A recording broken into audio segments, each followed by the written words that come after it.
Welcome back to Chem 4300. In this video we're going to finish Chapter 13 on quantum mechanics of vibrational motion, and now we're going to look at a topic of what's called creation and annihilation operators with the quantum harmonic oscillator.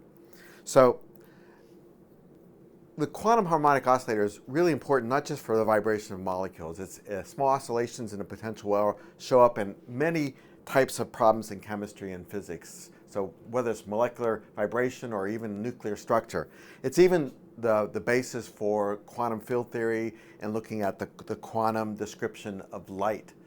So when we think about the harmonic oscillator in its simplest form, it had a Schrodinger equation Hamiltonian that looked like this here. And so what we're going to do is we're going to redefine our Hamiltonian in terms of these two operators here.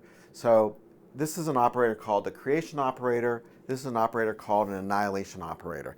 And they're written as the position operator minus I times the momentum operator over mu omega naught times this set of constants out here. And this difference is that these guys are x plus I p over mu omega naught, and this is x minus I p over mu omega naught. Okay, so bear with me and I'll show you why this definition is so useful.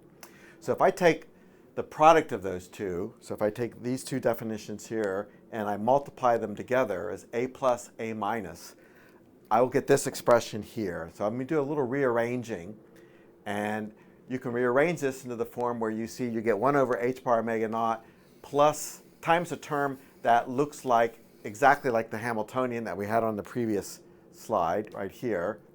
I have the momentum operator here, plus this extra term here, which is I over 2h bar xp minus px, and that's just the commutator, which we know evaluates to ih bar.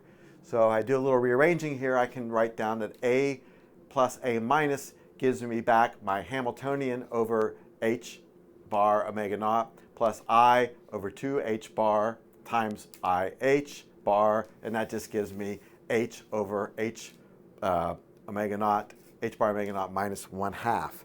So rearranging all of that, I get that my Hamiltonian, which was here, can now be written in terms of this a plus a minus product as h bar omega naught times a plus a minus plus half. And this is starting to look a little familiar compared to the energy that we found for the harmonic oscillator expression earlier in this chapter. Now, so these a plus a minus have the same eigenstates as h because everything else in here is just a number. Now what we're going to do is define this a plus a minus product as something called the number operator. And it's called number operator because when this operator operates on the wave function, you get back a number which is the quantum number of the wave function times the original wave function. So that makes it the number operator. It simply tells you what the quantum number is for the wave function that you operate on. So if we're using that in our form here, we write down that our Hamiltonian looks like an expression that looks exactly like the expression that we had at the beginning of the chapter where we had little lowercase n. Now we replace lowercase n with our number operator, and that's our Hamiltonian. Now, what we want to look at now is how operating with a plus on one of the eigenstates of H, what kind of behavior we get. So we know that if we operate on a plus on some eigenstate of H, that we're going to get back some other kind of wave function, and we don't know what it is yet, but we're going to try to work out exactly what we will get. So I also know that if I further operated on that wave function with the Hamiltonian, so if I operate, whatever I do here, I operate with H again, on H on this wave function, I'll get this product here, and then using my definition of H from the previous slide, I can write that here, but I still have this A plus over here, and then I'm going to keep multiplying everything out. So now I get this here. I have my A pluses on the far right, and so I can take the A plus out. One of the A pluses out, and I leave myself with this.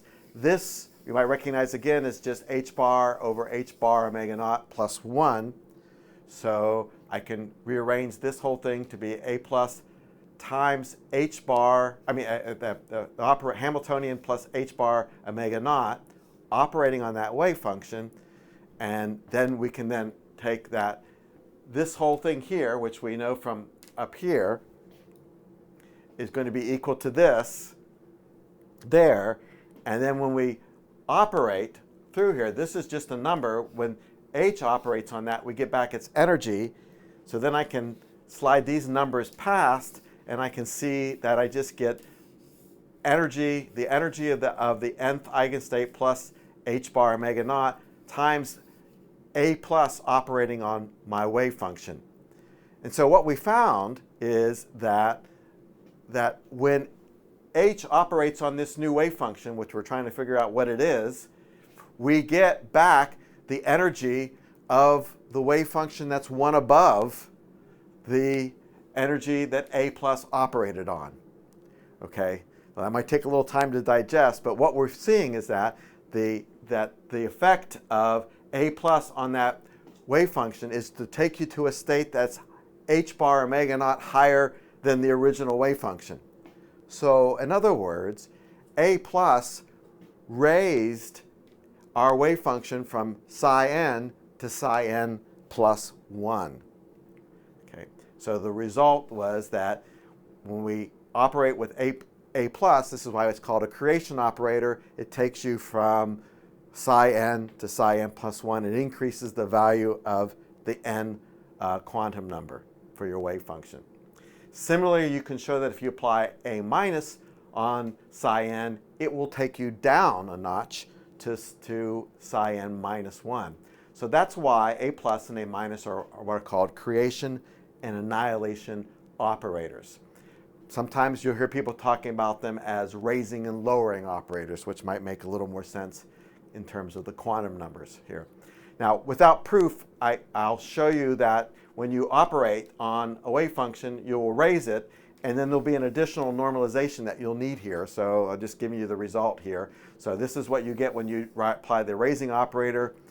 When you apply the lowering operator, you get a normalization that's different. In this case, it's the square root of n, and here it's the square root of n plus 1 for whatever value that you have for, based on whatever wave function n you multiply operating on. So one of the things you can use with these, do with these creation and annihilation operators is you can do a little trick here. You can say that if I try to take the ground state and lower it by operating with the lowering operator or the annihilation operator, I can't go any lower than the ground state. So that operation, by definition, has to give me back 0. So we can't go any lower. So we can actually use this definition to work out what we get for psi naught. So if we take the lowering operator and operate it on psi naught, and here is the lowering operator, there's psi naught, and I rearrange this expression here, I can get this differential equation right here, integrate this whole guy back, and I get this solution here. So in other words, I used this operation to give me a differential equation which I could easily operate to get the 0th order ground state. Now before, when we were solving the harmonic oscillator, we tried to find, we had a wave equation that satisfies all the possible eigenstates of that Hamiltonian. Here we were able to get just a wave equation, a differential equation I should say, that gives us just the ground state wave function. And if you again recall this definition that we had before, you can work that out, then you can rearrange that whole thing back to the form that we saw earlier in the chapter. Okay.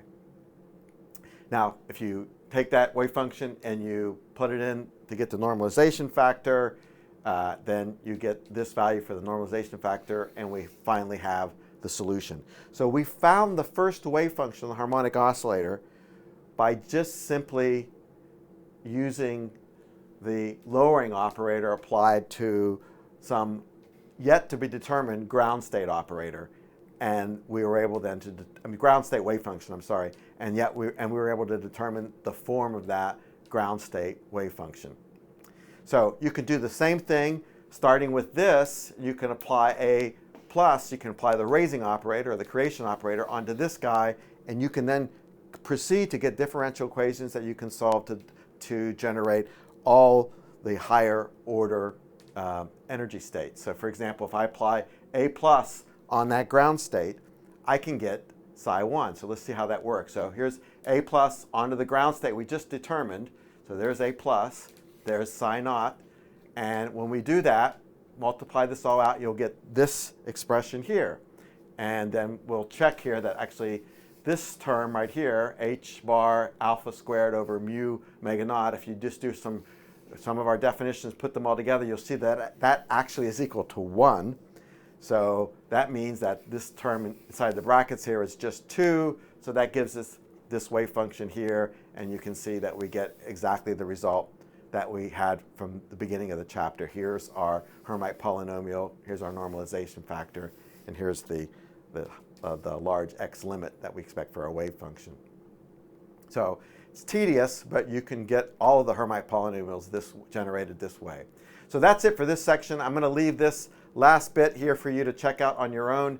This is a web app that will help you sort of visualize and play with some of the bound state quantum wells that we're talking about in the previous chapters and in this chapter.